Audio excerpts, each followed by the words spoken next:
Thank you, Kevin. Can everybody hear me? We're good? All right. As Kevin said, my name is Walt Poffenbaugh.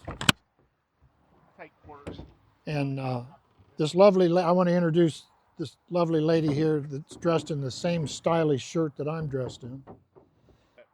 All right, we'll try this again. How's that? This is very strange for me, okay? I'm used to having a microphone right here. All right. So, these shirts that we're wearing, and I brought along one of the signs. You can't imagine how positive and strength that the visual was when we had some of the public hearings and things like that. One of the public hearings for the Republic Wind project in Seneca County, which is one of the success stories that I'm going to talk about. A little. Okay. Okay. On my chin. There you go. Yeah, there you go. Okay. I'll do my best, folks. As I said, when we went to the meetings, That's wind. the public meetings, that's not me. No, that's the wind. Okay. And you looked over a sea of 500 people that were sitting in a room, and everybody was wearing one of these shirts. And the power sighting board was setting up on the dais. That's a heck of a visual. I also brought along a sign that we distributed that people put in their yards and stuff. And I'm not sure what Kevin did with it, but it's out. Oh, it's out front. Okay. That particular sign was the same sign that was used in 5 different counties. 5 counties. Everybody who was opposing any kind of. Hold on. I'll figure something out. Okay. Anybody who was opposing any kind of a wind project in those 5 counties was wearing these shirts. It became a brand, and every county just followed the rest of the counties. So my wife and I, this lovely lady over here to my right, who's dressed in yellow just like I am, I met first in the 4th grade. We graduated from high school together. We started dating in our junior year, and this past April we had spent 50 years together. She has been my rock through everything that we've gone through in our life, and we've gone through a lot of stuff together. So I'm just tickled to death that she's here again, standing here or sitting here, supporting us. I'm going to talk tonight about several different things. The first I'm going to talk about 3 different wind projects, 3 of them. One of them was in Seneca County. One of them was in Erie and Huron counties. That's our. I shouldn't be the guy here talking because we're the people that lost. And one of them was in Crawford County. Republic Wind, Emerson Creek Wind, and Honey Creek Wind. All proposed by Apex. And for the Apex operatives that may be in here tonight, and I know you show up, everything that I'm going to say is going to be personal experiences of us and public record. So it's very difficult to spin this. Extremely difficult. Just some general things, and some of you guys might know this because I looked on your Facebook page today, and I saw that I believe there's 5 townships that have already filed Senate Bill 52 resolutions to the commissioners. I believe it. The number is 5, and you have 7. How many townships? There's 27 total. 27? Mm-hmm. Oh my God! But not all are in the project. This is the first time my wife and I have been in Ashtabula County, other than just passing through on I-90. And it's a beautiful, beautiful area.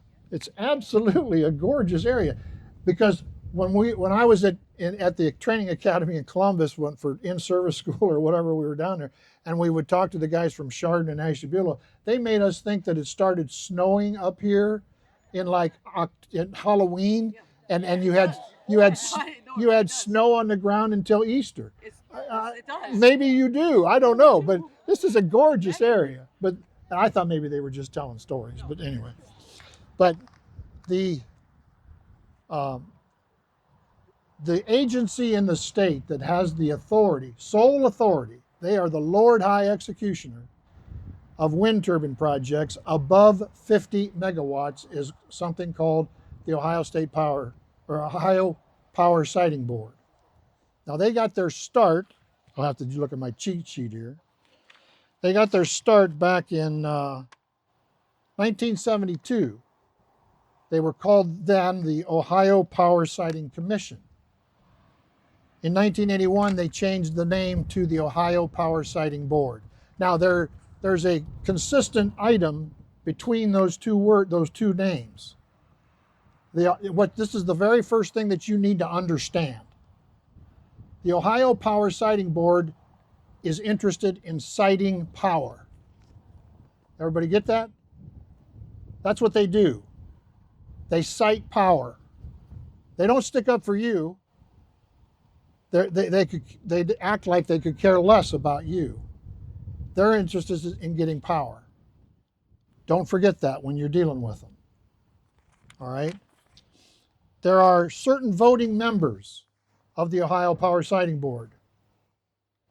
The chairman of the Public Utilities Commission, the director of the EPA, the director of the Ohio Department of Agriculture, the director of the Department of Health, the director of the Ohio Department of Natural Resources, a member of the public appointed by the governor who has to be an engineer, and then there are four representatives, non-voting representatives, two from the Ohio Senate and two from the House of Representatives. They don't get a chance to vote. They can just sit in and talk. Not a one of those people, with the exception of the people that can't vote, were elected. They were all appointed by the governor. They serve at the will of the governor. The only way to replace them is to have the governor replace them. So, back in the day, when we first found out about the project in our area, we were both retired. We have our little 7-acre plot of ground, our little slice of heaven out in rural Norwich Township in Huron County. We both grew up down in Crawford County, which is down around the Bucyrus area, if anybody's familiar with that. And our children went to a school in Seneca County. And they were graduated, but we knew people from Seneca East School District. And there was all of this stuff going on in the paper about this wind project over there.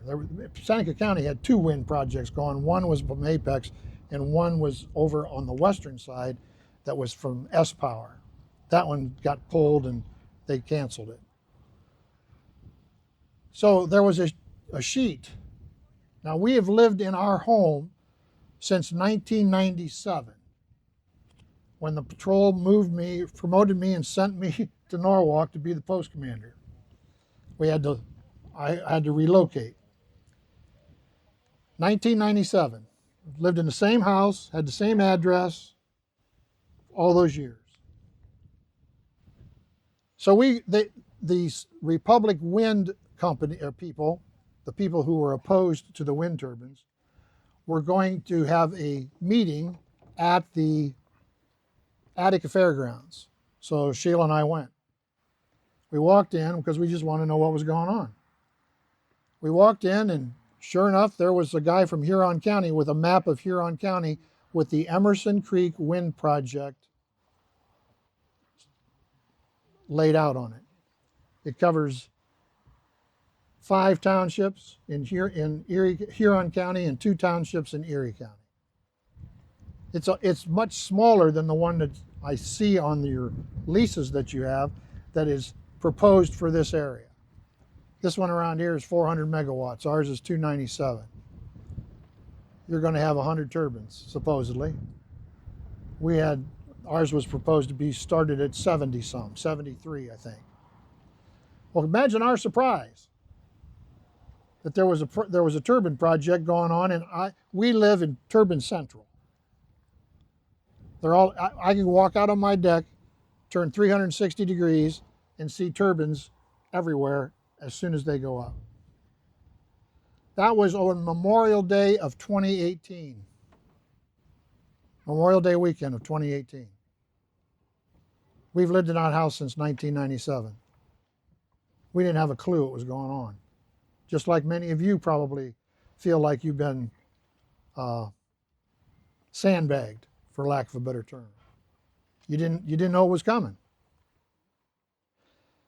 And the reason that none of us knew what was going on is because, just like in your project, I believe, there are gag orders or non-disclosure agreements with the leases that are being signed. Is that right? Excuse me?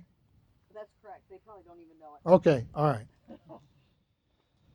So what we later found out is that Apex had been in the area, not Apex, because the John Deere company are the ones that started this, at least in our area. They found a farmer, one of the big farmers in Norwich and Sherman Township in our county, and he held the first meeting, and a bunch of these folks signed leases at that meeting. After being told things like, well, it may not even ever go up. This may never even come to fruition, but you want to make sure you get a chance to participate in it if it does. After being told that the turbines would be 200 feet tall. After being told all kinds of things that weren't eventually true. They signed a paper for a small amount of money, and that whole effort started in 2009. 11 years later, we found out about it for the first time. Needless to say, we were way behind the curve because, and I'm not trying to insult anybody because we've been in the same positions that you are. We've been listening to the renewable energy drivel over and over again. They're going to save the world. This is going to be free. It's non-pollutant. It's all going to be rainbows and unicorns, and God's in his heaven and everything's good. We didn't know any different because we had never had a reason to dig into it and find out. When we started to dig and to look at what is just actually involved in this, we started hearing and seeing and reading studies and a lot of research work about stuff like infrasound, shadow flicker, property tax devaluation, all kinds of real, not real positive things. Now they don't want you to know that.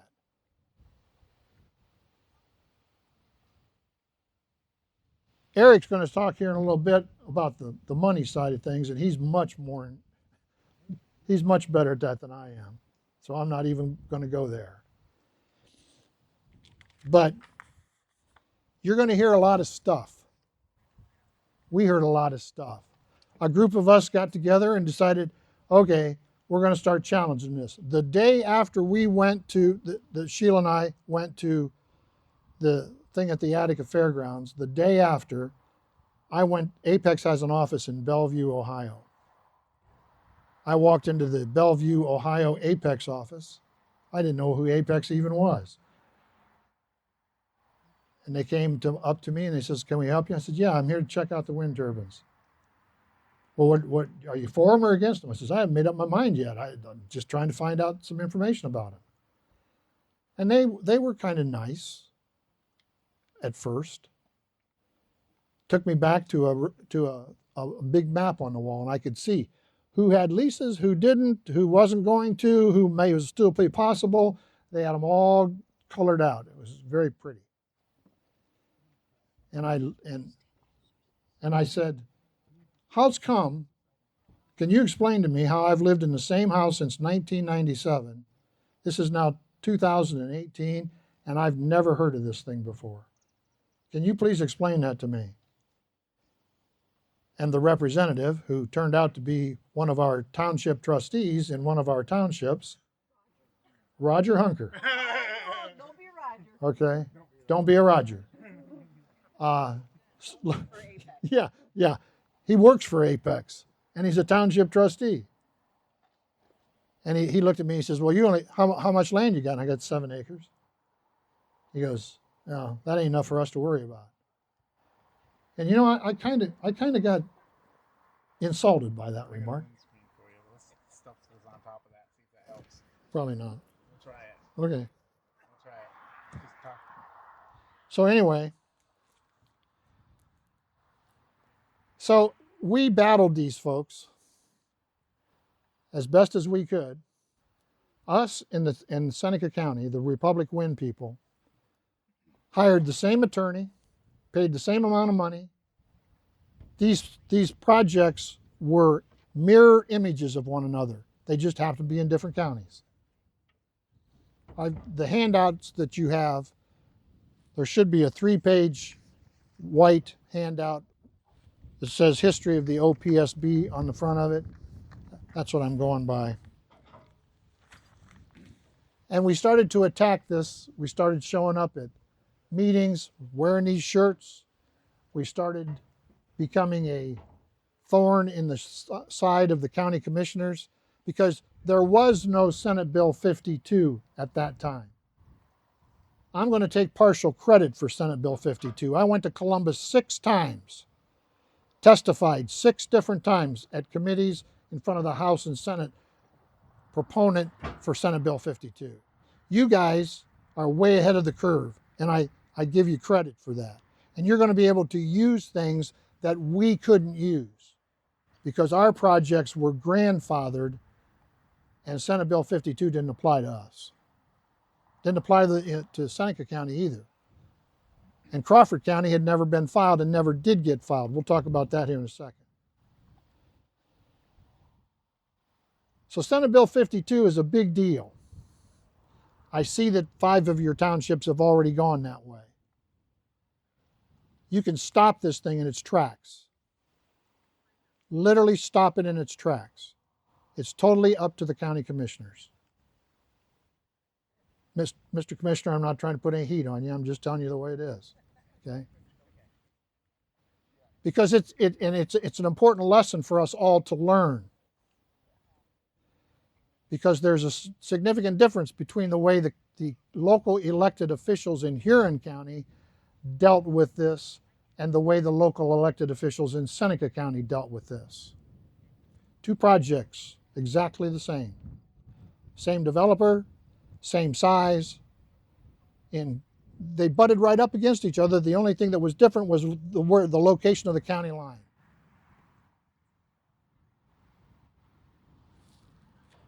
So we went to Columbus and we had Senate Bill 52 passed. Before I get into any of the gory details about these 2 projects, you just need to understand a little bit about what it is, and it's in this handout right here. It was passed by the General Assembly on June 28th of 2021. It was signed by the governor in October. It did not, as all bills that are in Columbus are, the final version wasn't the way the original version was. When they make the sausage down there, they have a tendency to make deals with one another. As originally proposed, that bill was supposed to give townships control. Each individual township in each county could vote one way or the other.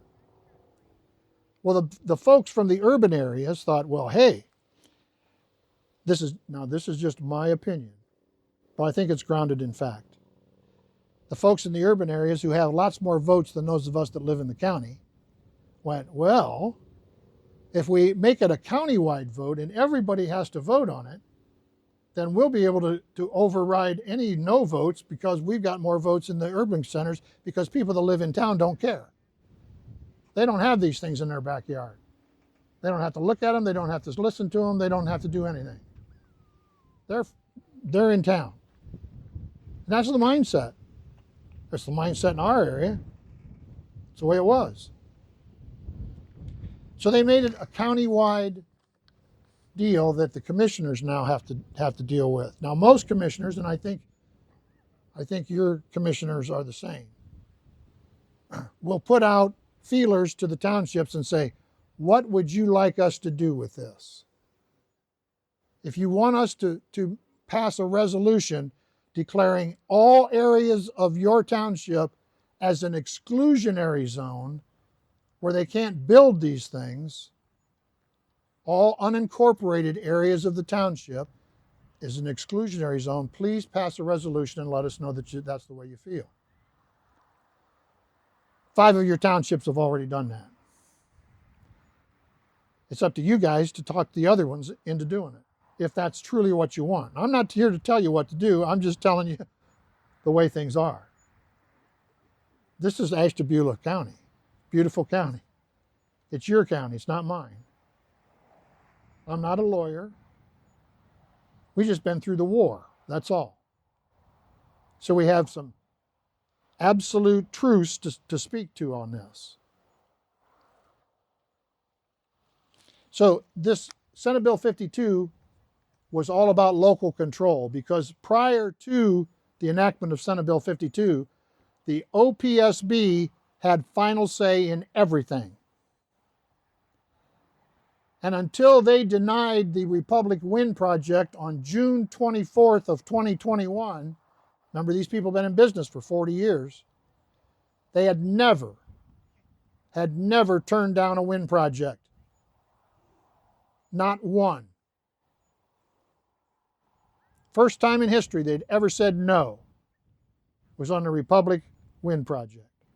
On the very same day they said yes to ours. And here was the difference. The elected officials in Seneca County came out publicly opposed to the project. When we went to the adjudicatory hearing in Columbus in support of our friends and neighbors from Seneca County, I sat right beside one of the county commissioners from Seneca County through that whole thing, while one of his compadres was testifying on the record opposing it. The park board came out in opposition to it. Township trustees came out opposition to it. The elected officials, and this is important now, this is very important. The elected officials said, we don't want this. Our people don't want this. Now, the Republic Wind Project was filed in 2017 with the Power Siting Board, long before Senate Bill 52. They had elected officials in that county who were in favor at that time. And you know what the people in Seneca County did? They replaced them.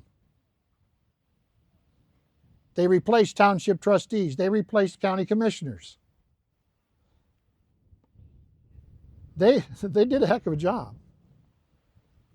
Our project was filed 1 year later in 2018.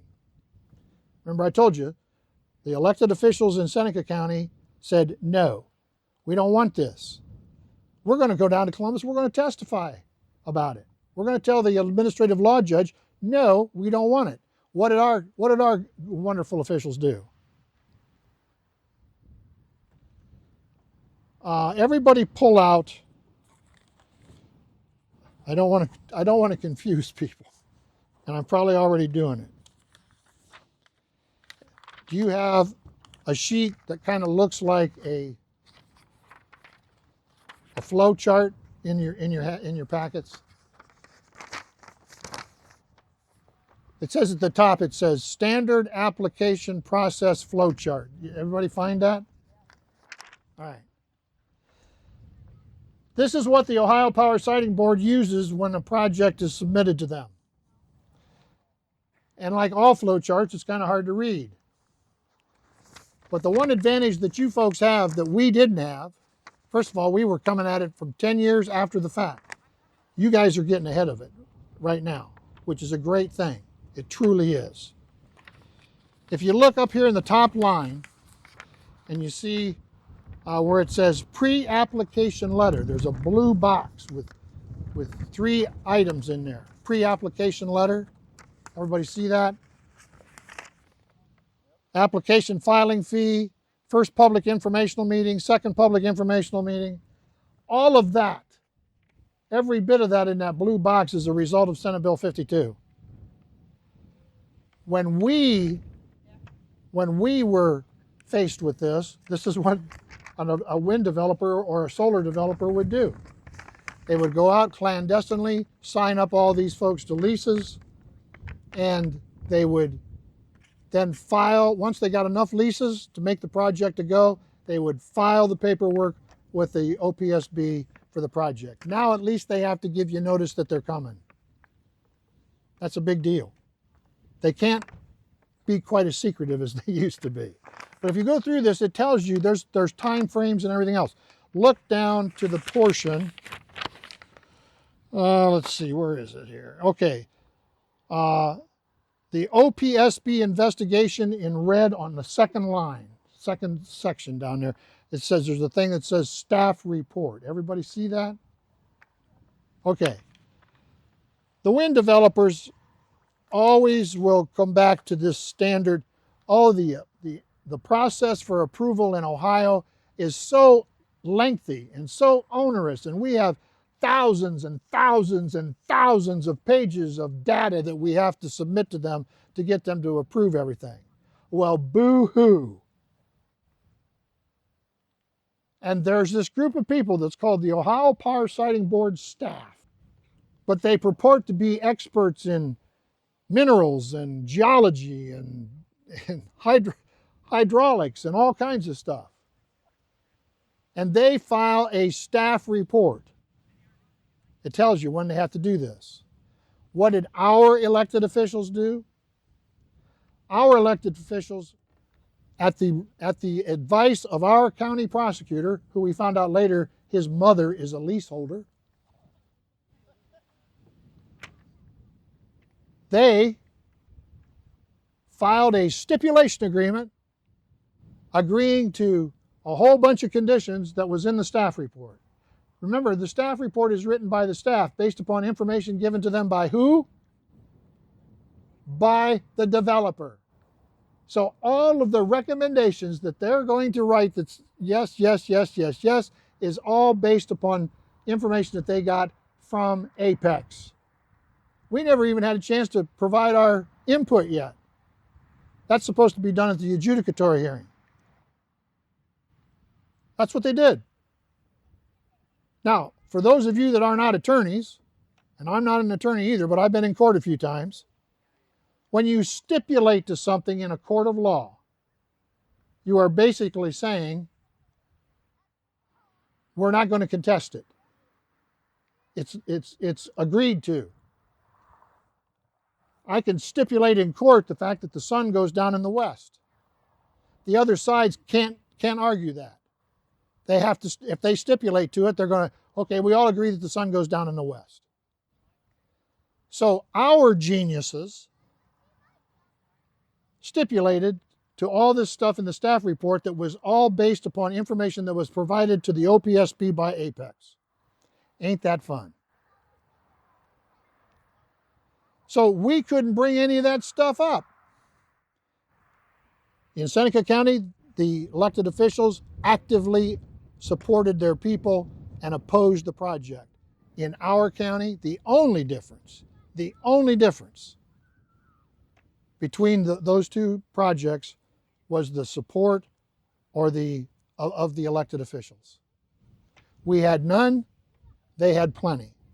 And on June 24th of 2021, those two cases came up in front of the Power Siting Board. This is all done ahead of time.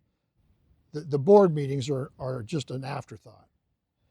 Jennifer French, who is was the chairman, still is, I think, still the chairman of the PUCO, said on the record that the reason that the Republic Wind project was turned down was, and this is pretty close to a quote, the overwhelming opposition of the locally elected officials.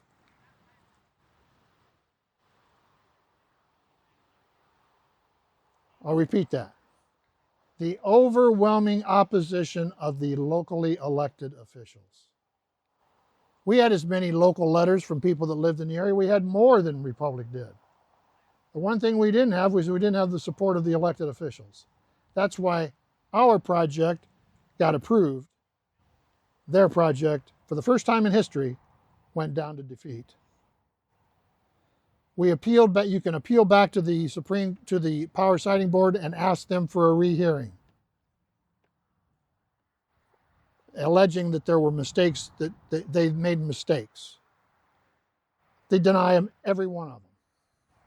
Apex filed on the Republic Wind side. The Power Siting Board turned them down. We appealed to the Supreme Court of the state of Ohio. And the Supreme Court doesn't decide little minuscule items. They look at points of law. And what did they say? Well, no, the Power Siting Board followed their rules and they did everything according to Ohio, and no, you got no case. Well, once you've appealed to the Supreme Court of the state of Ohio, you're pretty much dead in the water. There ain't nowhere to go other than that. This project, which started with leases that were signed in 2009, they just started digging holes this summer for bases. It was supposed to be up and running by 2020. Our opposition has delayed it that many years. In the end, they're still going to put them up. But you are in a unique position. You don't have to come from behind like we did. You know about it now. You have tools that you can use to prevent this now. And it's up to you as to what you're going to do with it.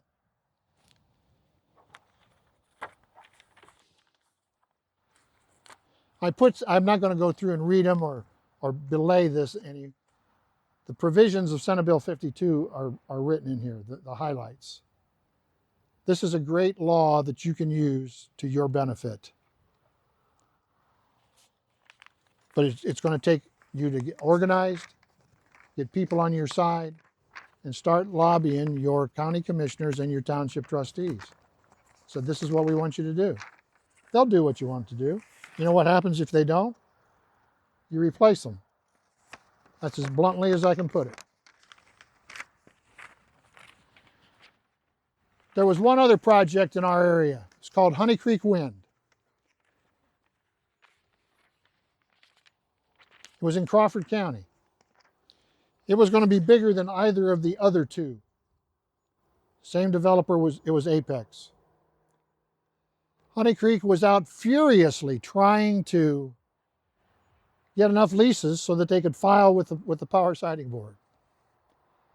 Well, the people in Crawford County who talked to all of us, and we kind of gave them some help and said, you might want to consider doing this, went to their county commissioners and had their county commissioners pass a resolution barring wind projects in Crawford County for 10 years.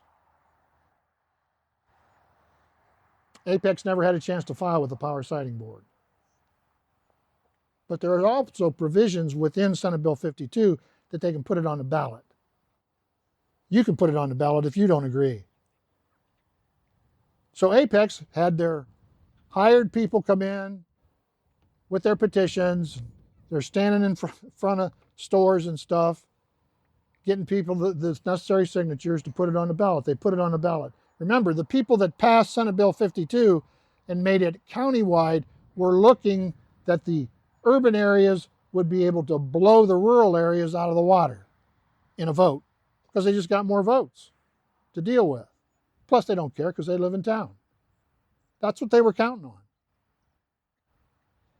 That went, and they got enough signatures that the Board of Elections had to certify the thing and put it on the ballot. In November, it went on the ballot. They lost 3-1. In every township, every precinct in Crawford County. 70% refusal. Apex is sitting there going, what just happened? This wasn't the way this was supposed to be. The people have spoken. If you talk to the people that live in your communities and you ask them whether they want these things or not, once all the facts are known, you will always win. You will always come out on top. Yes, sir. Who funds Apex? Yeah, you do. He'll talk about that here in a minute, okay? That's a great question, sir. Great question. But Honey Creek was a project that never made it to the Power Siting Board. And it still went down to defeat 3-1 in every precinct in the county. When you stop and think about that, that's a big deal. That shows you how emphatic the people were. And the reason that they were emphatic is because of the public relations program that the anti-wind people put on in Crawford County.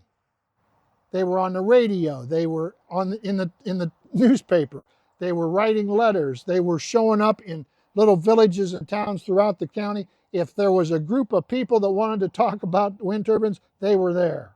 They did a heck of a job. They really did. They had a little help from people, but they did a great job. You may have to do that too. I don't know. So, on this one handout, folks, there's how many people here have smartphones? I should ask, how many don't have smartphones? Probably. Okay. Well, yeah. The phone's smart. Maybe the operator isn't. At least in my case, that's the way it is. Those of you that's got, little computers, little smartphones, get them out. Just get them out right now. Seriously, get them out. Go to your app store and find PJM Now. PJM Now. Find that app. Hit download. It'll take you about a minute or so to download. This is the greatest. Does everybody know what PJM is? Have anybody ever heard of PJM before? PJM covers 13 states. No matter what, where, how the electricity is generated in 13 states, it all goes on the PJM grid. So these developers will say, "Oh, well, we're going to generate enough electricity from this facility to power 80,000 homes." Well, that's not 80,000 homes that includes yours. It could be any 80,000 homes anywhere in 13 states, because everybody, Ohio Power, Ohio Edison, Con Ed, whatever, gets their power from the PJM grid. Anybody got that downloaded yet? Okay. All right. So go down to the lower right-hand side, open that first page up. Go down to the lower right-hand corner, and it'll say, well, here, let me go along with you. You'll see where I'm going here in a minute.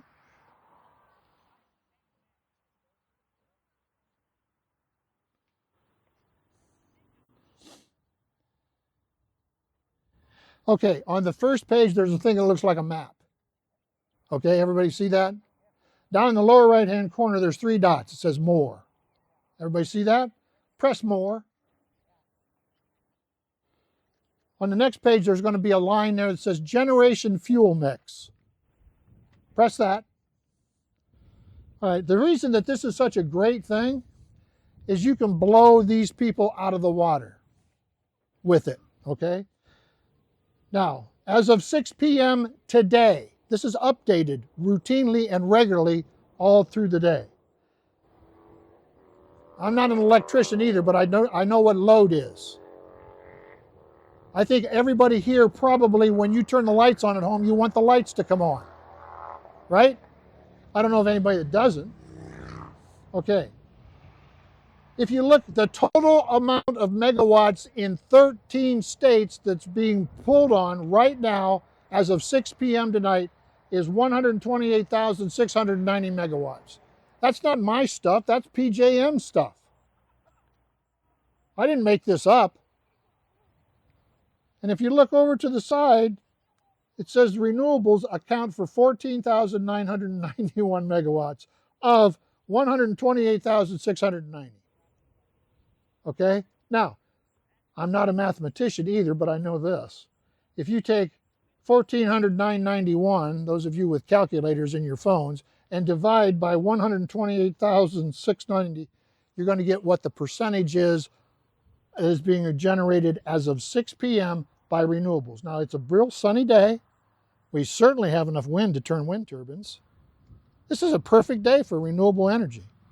Perfect day. Anybody do that math yet?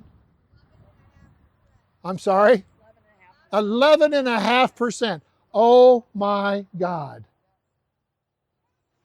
So to those people that want to shut down all the coal plants, all the nuclear plants, all the gas plants, everything else, and just rely on renewables, all right, tell me how you're going to make up that 89% of the basic load that you need to run everything in 13 state area. Renewables ain't going to do it. That's the thing that makes them so stupid to try to do. It's because they're intermittent and you can't count on them. So the next time you get into an argument with somebody about how important it is to have renewable energy, just show them that. It's a great tool. Just show them what the percentage is. Say, explain this to me. And here's what those of us that have been around this business for a while, here's what I know. When we were down in Columbus back in 2020, during the height of COVID, excuse me, and testifying in front of the House and the Senate about Senate Bill 52, one of the senators asked a representative of the renewable energy folks, I'd like for you to explain something to me. You guys have been putting up wind turbines and solar panels for how long? And she says, well, she'd come up with a date. He goes, okay, when you first put up the first wind turbine and solar panel, and you had any bound of a few of them up, you were generating about 10% of the electricity that was being used. You've gotten hundreds and thousands more today than you had then. How much are you generating now? 10%. Explain that to me. The point is, she couldn't. She turned around to her colleagues behind her like, what am I supposed to say? Just go sit down, young lady. I loved it. It was a great thing for that guy to do. So, use that. Take what happened to us and use it. Kevin came over yesterday and took some pictures that I'm sure he's going to put up here pretty soon that will show you the destruction that this company is doing in my neighborhood. There's not a thing I can do to stop it. We tried everything we could. The people that left us down are the people that we elected to office. There ain't no other way around it. Hold them accountable, tell them what you want them to do, and get them to do it. And stop this before it gets any farther, if that's your wishes. And then one other thing that I'm going to leave you with. you want to, because that's all, remember, the Power Siting Board only controls projects 50 megawatts and above. 50 megawatts and below are local zoning. So, I don't know how you feel about zoning. What I'm telling you is, if you're going to stop these, because Apex isn't stupid. They hire attorneys. They've got smart people working for them. For those Apex plants that are in the audience, there, I just threw you a bone. So, okay, they can't put up a facility that's a 50 megawatt or above facility. The Power Siting Board is not going to allow it to happen because the county commissioners say we're not going to have it in our county. So this is what they'll do. They'll go out and they'll put up 5 49 megawatt facilities. That's what they're going to do. They've done it elsewhere. They did it in Crawford County after Honey Creek got blown out of the water 3-1. They proposed some projects in the southern part of the county that were less than 50 megawatts. Well, they didn't go anywhere either. The point is, you've got to have your zoning regulations handle these things. This is a topic of discussion across the entire state of Ohio. And data centers, which I've heard some people seem to think that this whole thing is designed for data centers. Data centers is also something that you got to deal with in local zoning. Talk to your zoning people. Talk to an attorney who is knowledgeable about what you are going through. Listen to what they have to say. Don't sign anything until you've had an attorney look at it. An attorney who knows something about leases. And you're free to make your own decisions one way or the other. I just wanted to share our horror story from Huron County. So are there any questions that I can handle from any of you in my way? Yes, sir.